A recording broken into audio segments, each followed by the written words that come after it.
Good morning. वीकेंडला मला breakfast बनवायचं बिलकुल टेन्शन नसतं, कारण भूषण लवकर उठतो आणि आमच्यासाठी ब्रेकफास्ट बनवतो. आणि डॅडा घरी असल्यावर प्रावाचं त्याच्या मागे मागे करणारच. तिला ब्रेकफास्ट भरवताना असा हा क्यूटचा हेअरबँड लावला, पण मॅडमने त्याला 2 मिनटंही ठेवला नाही. आज तिने लंच अजिबातच केलं नाही, म्हणून संध्याकाळी तिला थोडं वॉटरमेलन भरवायला घेतलं आणि ते बघताच ती पळत पळत ते घ्यायला आली. गॅलरीत बसून तिने छान वॉटरमेलन खाल्लं आणि मलाही भरवलं. त्यानंतर मी किचनमध्ये काम करायला गेली तर प्रावाही माझ्या मागे मागे आली आणि आता ती हे सगळे किचन कॅबिनेट्स ओपन करायला लागली आहे.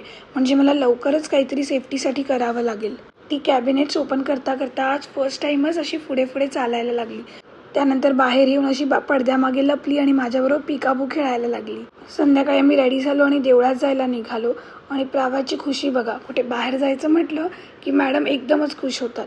घरी येता येता सोसायटीच्याही गणपती बाप्पांचं दर्शन घेतलं आणि घरी आलो. घरी आल्यावर प्रावाला भरवायला घेतलं आणि तिने तिचे खूप कपडे खराब केलेत. छोटा बीब घातल्यावर सगळे डाग पडतात कपड्यावर, म्हणून मी हा तिच्यासाठी मोठा बीब मागवलाय. तुम्हाला याची लिंक हवी असेल तर कमेंट करा. जेवण झाल्यावर तिला छान चंपी केलं आणि झोपवायला घेतलं.